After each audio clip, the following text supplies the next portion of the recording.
नमस्कार प्यारे विद्यार्थियों, आप सभी 11th क्लास के छात्र छात्रा ध्यान दें कि हमारा जो गद्य खंड है उसमें एक पाठ बाकी है। जो वो पाठ है वो हमारे स्वतंत्र भारत के प्रथम प्रधानमंत्री के रूप में जिनको आप जानते हैं पंडित जवाहरलाल नेहरू, उनके द्वारा लिखा गया है। तो ये मान के चलें कि मैंने पहले बता दिया कि वो एक कवि या लेखक की भूमिका के लिए नहीं, जबकि उनके जो भारत भ्रमण के लिए या लोगों से मिलते समय जो संवाद हुए, जो उन्होंने पत्र पत्रिकाओं में उनका आर्टिकल छपे या जो भाषण उन्होंने दिए, उन सब का निष्कर्ष जो है उसी को यहाँ एक पाठ के रूप में हम पढ़ने जा रहे हैं। तो ये मान के चलिए कि कोई लेखक या कवि विशेष न हो के उन्होंने जो भावनात्मक लोगों से संबंध स्थापित किए, और जैसे साइंस के आधार पर कुछ चीज़ों का लैब में प्रैक्टिकल करते हैं, तो वैसे मतलब इस पाठ में ये न माने कि वो लेखक की भूमिका प्रोफेशनल लेखक नहीं है, लेकिन उसने जो लिखा है वो सच्चाई के आधार पे, एक्सपीरियंस के आधार पे लिखा है। तो ये मान के चले कि हम सच्चे अर्थ में, इसी पाठ का नाम है भारत माता, तो हम भारत माता की जय करते हैं, जय जयकार करते हैं, और वो जय दिल से निकलती है। हम खुश होते हैं कि हम भारतीय लोग हैं, हम हिंदुस्तानी लोग हैं। फिर कोई प्रश्न आ जाए कि भारत माता क्या है, तो इसका उत्तर क्या देंगे? तो भारत एक देश है, लेकिन भारत माता की जय, हम किसकी जय कर रहे हैं, क्यों कर रहे हैं, क्या कारण क्या रहे हैं? तो इन प्रकार के कई प्रकार के ऐसे प्रश्न हैं जो जवाहरलाल नेहरू जी के जहन में आते और वो लोगों से पूछ बैठते। तो उनका तो ये था कि आज यहाँ कल वहाँ लोगों से भाषण कर रहे हैं, बातें कर रहे हैं, ठीक है। और समय है कि जैसे अब मैंने कल आपको बताया कि 1929 में जो प्रथम तो नहीं था, लेकिन 1929 में जो कांग्रेस का अधिवेशन हुआ था, एक सभा हुई थी बहुत बड़ी, जो भारतीय जनता को अंग्रेजों की गुलामी से मुक्त कराने के लिए कुछ चर्चाएं थी, कुछ उनके करों को माफ करने के कई प्रकार के मुद्दे थे उसमें। उन मुद्दों के लिए एक सभा का आयोजन किया गया था। तो उस सभा का आयोजन से कुछ समय पहले गांधी जी ने इंग्लैंड की हेरो और कैम्ब्रिज विश्वविद्यालय में पढ़ने वाला एक जो लड़का है, इसका टारगेट कुछ और है, पढ़ लिख कुछ बनना था, उस लड़के को आह्वान करते हैं, कौन? गांधी जी।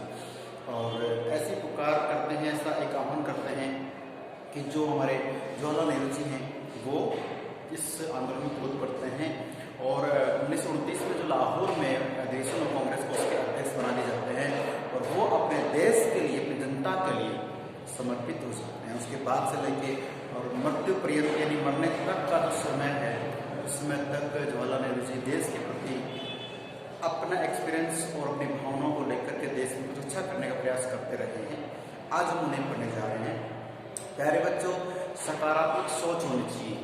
अक्सर हम नेताओं के बारे में जब भी दिल दिमाग से बात सोचते हैं तो ये मानते हैं कि नेता सब सुनते, क्योंकि हमारा जो समाज है वो दुमुहा है, कहते हैं दोमुख वाला है। अगर उनके लिए कुछ अच्छा कर दिया तो वो वाही वाही कर देते हैं, थोड़ा सा बुरा या कुछ अलग हो गया तो फिर वो पूरा ही क्या कह रहा है उस पर पानी फेर देते हैं। बात ऐसी है कि नेता शब्द को लेकर समाज में लोगों की धारणा कुछ अलग होती है, कुछ अच्छा सोचते हैं, कुछ बुरा सोचते हैं। तो हमें ये नहीं सोचना कि ये भी नेताओं की तरह है, मान के चले। तो हमें देखना है कि इन्होंने देश के प्रति क्या कुछ किया है, वो ये सारी बातें पढ़ेंगे। एक सकारात्मक सोच लेके आपको इस पाठ को पढ़ना है और फिर देखना है क्या इसमें अंतर आता है। तो प्यारे बच्चे, कुछ बातें मैंने आपको इसमें से नोट करके लिखी है, उनको मैं आपको समझाने का प्रयास कर रहा हूँ। बिल्कुल सकारात्मक सोच के साथ में आप समझिए। पहली बात तो यह कि जवाहरलाल नेहरू का जलसों में हिंदुस्तान या भारत की चर्चा। प्यारे बच्चे, देखिए आप आराम से लिख सकते हैं इसको कि जवाहरलाल नेहरू का जलसों में हिंदुस्तान या भारत की चर्चा। लाइन एक है, इसका आपको पल्लवन करना है। पल्लवन का मतलब इसको समझना है। हालांकि मैंने किताब की ये एक पंक्ति बनाई है जिसकी 4-5 पंक्तियों का मिश्रण इसमें है। कैसे कि जो जवाहरलाल नेहरू जी हैं ये एक जलसे में जाते हैं, फिर दूसरे में जाते हैं, फिर तीसरे में जाते हैं। जलसे यानी लोगों का समूह, काफिला जो होता है, जो लोगों को संबोधित करते थे। तो वहां ये हिंदुस्तान क्या है, कहाँ तक मानते हो हिंदुस्तान को, यहाँ से उत्तर से दक्षिण मानते हो, पूर्व से पश्चिम मानते हो, इससे ज्यादा मानते हो, कम मानते हो, किसकी जयकार कर रहे, कई प्रकार के प्रश्नों पे हिंदुस्तान का शाब्दिक कर जानना चाहते थे। कौन? जवाहरलाल नेहरू जी। लोगों से कि लोगों की सोच के अनुसार हिंदुस्तान क्या है, किसके लिए वो, क्या भूभाग के लिए, लोगों के लिए, किसके लिए अपने जान तक देने को तैयार रहते हैं लोग मातृभूमि विषय के लिए? तो हिंदुस्तान क्या है, किसको मिलाकर बनता है? क्या इस भूभाग को हिंदुस्तान कहते हैं? क्या इस जनता को भूभाग हिंदुस्तान कहते हैं? क्या कि संस्कृति को कहते हैं? तो पता नहीं कई प्रकार की बातें होती हैं। हिंदुस्तान की चर्चा करते हैं, जब भी लोगों में समझ आते पूछते भाई हिंदुस्तान क्या है, ठीक है। अच्छा, एक बात उसके बाद भारत, देखो आप जानते हैं बहुत समझदार बच्चे हैं, भारत देश के आपको 4 से 5 नाम मिल सकते हैं, हिंदुस्तान, आर्यव्रत, इंडिया, पता क्या क्या मिल सकता है, लेकिन भारत के संदर्भ में 2 ही नाम है, इंडिया और भारत, ठीक है। चलिए, इंडिया भारत बात देखिए, वो हिंदुस्तान, तो देखिए हिंदुस्तान की बात करते हैं, हिंदुस्तान या भारत की बात करें तो इन 2 शब्दों की चर्चा करते थे। कौन? जवाहरलाल नेहरू। किनसे करते थे? लोगों से। कब करते थे? जब एक जगह से दूसरे में जा रहे हैं तब। क्लियर है? आगे देखिए, आप जानते हो कि जो भारत शब्द है वो भारत एक संस्कृत शब्द है। भारत जो है संस्कृत भाषा का शब्द बताया गया है, और संस्कृत भाषा सब भाषाओं की जननी है, पवित्र भाषा है। तो देखिए शब्द है, उसमें देखिए आप उसके बाद रखा है कि जो शहर के लोग होते थे, क्या के लोग? शहर के लोग, इनसे जब नेहरू जी चर्चा करते, बातचीत करते, तो आप जानते हैं कि गांव के लोगों को तो कुछ पूछते, इसमें दिया गया किताब में कई बार पूछते हैं कि आप भारत की जय जयकार करते, भारत क्या है? तो कुछ तो सोचते क्या पूछ लिया, कुछ बताया भी है, आगे चल के चर्चा करेंगे। एक जाट था, जाति से जाट बताया गया है, वो व्यक्ति क्या करता है कि उसने कहा कि साहब मेरी नज़र में जो भारत है वो मातृभूमि है। तो फिर पंडित जवाहर ने प्रश्न किया कि मातृभूमि कहाँ की? आपके खेत की, या आपके गांव के खेत की, या फिर पूरे जिले के खेतों की, या फिर सूबे की, या फिर पूरे हिंदुस्तान की? फिर वो कंफ्यूज हो जाता है। तो कहने का मतलब वो जानना चाहता है कि आप कहाँ तक सोचते हो कि ये हिंदुस्तान है या इससे आगे हिंदुस्तान है। तो विशाल को मात्रा में जो वो हिंदुस्तान है। तो ऐसे में क्या होता है कि ये जानते हैं इसको। देखिए कि यही चर्चा जो वो शहर के लोगों से करते हैं, तो शहर के लोगों को यहाँ मैंने लाइन के लिए शहर के लोग ज्यादा सयाने बताया गया। सयाने का मतलब है थोड़ा परिपक्व, कहीं मैच्योर, कहीं, क्योंकि शहर में लगभग जो लोग होते हैं ये कोई फिक्स नहीं कि शहर के सारे लोग पढ़े लिखे होते, नहीं, जो बहुत पहले के पढ़े लिखे हैं लेकिन कम। लेकिन शहर में क्या होता है, एक को देख के दूसरा समझ जाता है। मुझे कुछ नहीं आ रहा, मैं सामने वाले को देख के कॉपी करता हूँ, कैसे उठता है, कैसे बैठता है, कैसे खाना खाता है, कितना अधिक बोलता है, कितना कम बोलता है। तो एक दूसरे को देख कर हम सीखते हैं, क्योंकि शहरों में घर पास पास में होते हैं, सड़क वही रहती है लेकिन लोग ज्यादा होते हैं। तो उसी छोटी जगह में कैसे जीवनयापन करना होता है ये शहर के लोगों को आता है। धीरे धीरे फिर जैसे अखबारों में पढ़ करके, वैसे पढ़ करके इनमें ज्ञान ज्यादा हो जाती है। बात तो सही है, हर चीज का तोल मोल करना, भाव करना, अच्छे बुरे की पहचान करना, एक गांव के अपेक्षा शहर के लोग ज्यादा समझ लेते हैं। तो उसी प्रकार से क्या करते हैं, वो बोलना आ जाता है, पूछना आ जाता है। तो गांव के लोगों से पूछा कि हिंदुस्तान क्या है भाई, या भारत क्या है?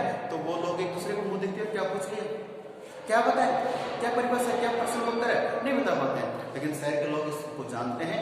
तो इसमें कहा कि शहर के ज्यादा सियाने होते हैं। और आप जानते हो सियानेपन का कई बार नुकसान हो जाता है, बोलता है ना डेढ़ सियाना बनना, अर्थात जो हम जानते हैं वो ठीक है, लेकिन कई बार ज्यादा सियाने बनने का प्रयास करते हैं तो फिर जो ज्ञान हमें प्राप्त करना था वो भी नहीं हो पाता है।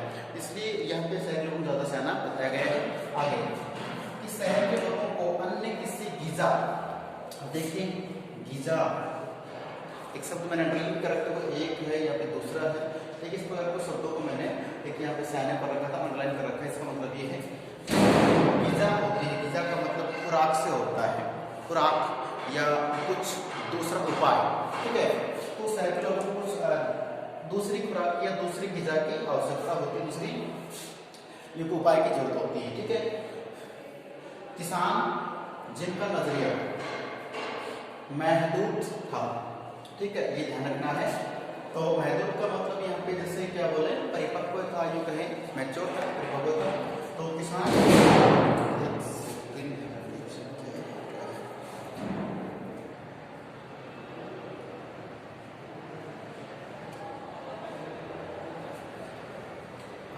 इसमें ग़िज़ा का क्या बताया है, ग़िज़ा होती है खाद्य सामग्री, खुराक से संबंधित इसको लेते हैं। और उसके बाद देखिए कि महदूद का मतलब होता है सीमित, क्या होता है, सीमित या कम मात्रा में होता है। तो किसान है जिनका नजरिया सीमित, मान के चलिए कि किसान का नजरिया तो काम में लगा रहता है कि उठा सुबह खेत में गया, खेत में काम पूरे दिन किया, बत्ती को उसी में लगाया, वापस आया, उसका इतना रहता है कि मुझे फसल पैदा करके, फसल उगा करके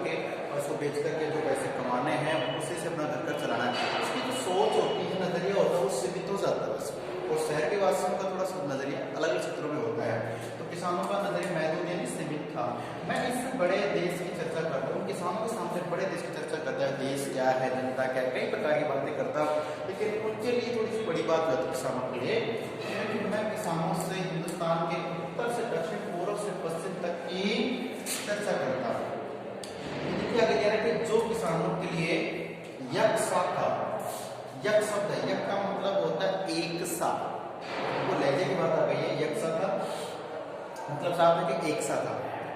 स्वराज की चर्चा, अब एक शब्द आया है स्वराज, स्वराज का मतलब हो जाएगा कि अपना राज, अपना देश, अपना कानून, अपने रीति नियम होते हैं। आज आप देख रहे हैं किस प्रकार से आप खुली आज़ादी में आप मन में आए वो कपड़ा पहन सकते हैं, मन में आए वहाँ जा सकते हैं, घूम फिर सकते हैं, मन में आपको जो अच्छा लगता है वो काम कर सकते हैं, जिस स्कूल पढ़ना चाहे वो पढ़ सकते, पूरा देश आपका अपना है।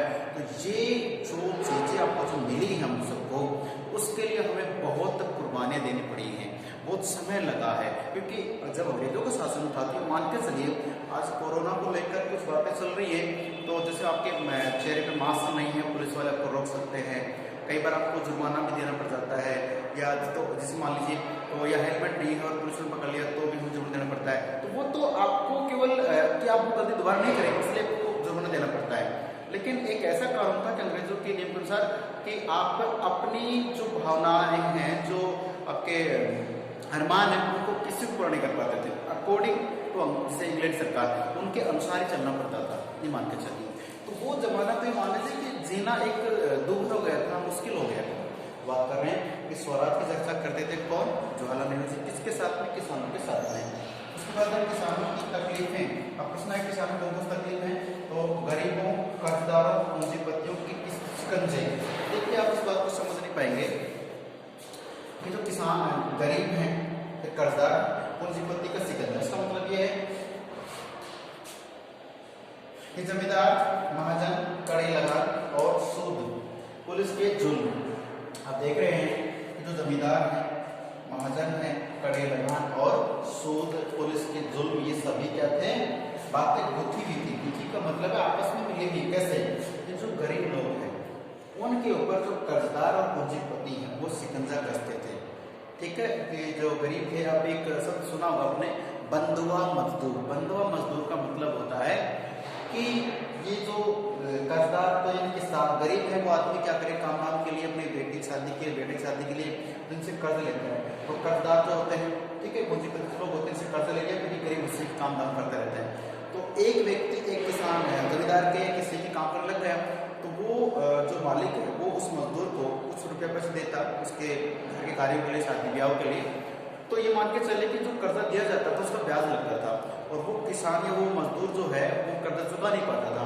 तो वो जो आदमी है, 40 साल का व्यक्ति है, तो 40 साल वाला आदमी जो है, 40-45 साल वाला आदमी है, उस किसान जमींदार के, जमींदार होता है किसान तो मजदूर जैसे होता है, तो उस जमींदार के घर पे काम करते करते, खेत में काम करते करते इसकी पूरी जिंदगी चली जाती, लेकिन वो क्या करता कि वो इसका खर्चा चुकता नहीं होता था, पूरा नहीं होता। फिर बंधुआ मजदूर कहते हैं, एक ही व्यक्ति काम करना पड़ता था, अगर इस व्यक्ति से नहीं होता तो उसका बेटा भी वही पे काम करेगा, इस प्रकार की बातें चलती थी।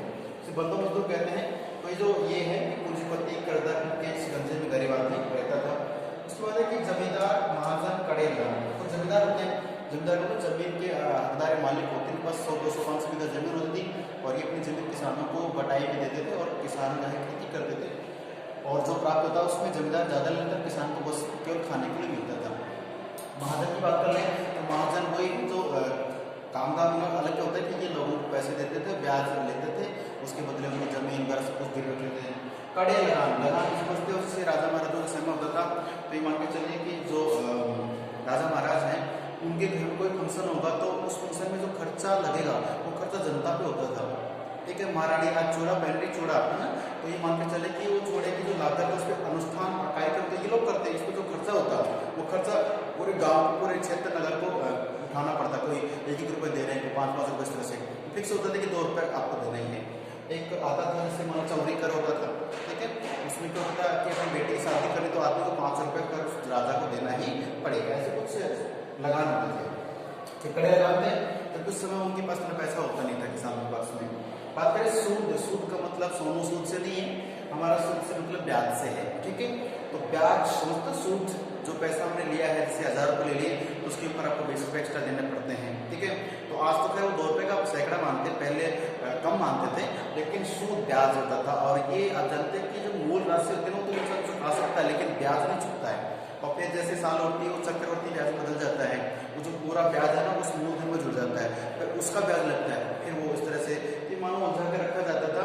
हालांकि आज इसमें कुछ नियम कानून है कि चक्रवर्ती ब्याज है वो साधारण कार्यकों में नहीं लगता है, और कोर्ट इसमें हस्तक्षेप करता है। कोर्ट जो साहूकार होता है उस पर कहता है कि आपको नियम के अकॉर्डिंग कार्य करना है, और जो लेन देन करते हैं, जो ब्याज पैसे देते हैं, उनको गवर्नमेंट से लाइसेंस लेना पड़ता है, उनसे परमिशन लेनी पड़ती है। वैसे अगर दे रहे हैं तो सामने नहीं देता है तो फिर ये कुछ कर भी नहीं सकता। तो ये कुछ रूल्स बनते हैं, वो बात की बात हमें ये पढ़ना है। सूद कौन ब्याज है, तो सूद की भी समस्या थी किसानों को।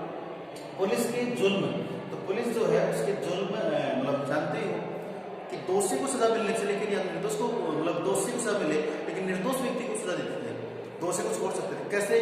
दोषी जो है वो उसके पैसे वाला है या फिर नाम वाला है या फिर उनका है, ठीक है, बहुत अच्छी होती है। तो बस पुलिस वालों को पैसा पहुंच गया, उनको फोर्स करके दबा दिया, किसी का ऊपर से दबाव आ गए हैं, तो पुलिस वाले जो नागरिक जो निर्दोष है, किसान मजदूर, उन पर जुल्म कहते थे, ठीक है। ये सारी बातें जो है ना गुथी हुई थी आपस में, और इन सारे तकलीफों से सबको आज़ादी चाहिए थी, और हम सब चाहते थे कि ये जो शासन चल रहा है, अंग्रेजों का शासन चल रहा है, इससे हमें मुक्ति चाहिए, और मुक्ति के लिए प्रयास किया है। तो उन प्रयासों में जो जवाहरलाल नेहरू है उन्होंने अपना भी योगदान दिया, जनता को साथ में लिए, तब जाके कुछ हुआ है।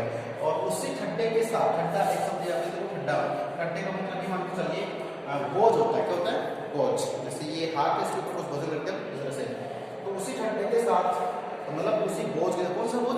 ये हमारे ऊपर पूंजीपतियों का, दरों का, या जो जमींदार महाजन है इनका हमारे ऊपर बोझ था, और ये सब कौन करवा रहे हैं? अंग्रेज सरकार करवा रही थी, ठीक है ना। तो उसी ठंडे उसी बोझ के साथ में हम जो विदेशी सरकार है उसने क्या किया, जो विदेशी सरकार ने लाभ रखे थे नहीं, उनका बोझ सहन कर रहे थे।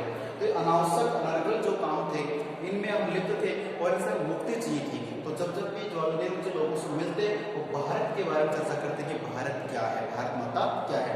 तो प्यारे बच्चों, ये पाठ छोटा ही है लेकिन इम्पोर्टेंट है।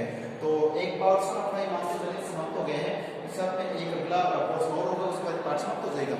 तो इसमें समझना है कि पंडित जवाहरलाल नेहरू ने लोगों की आंतरिक भावनाओं को जाना है और देश दुनिया की बातों को बताया है, ठीक है। तो इसी के साथ में ये समाप्त होता है, ठीक है। मिलते हैं अगले वीडियो, तब तक नमस्कार, धन्यवाद।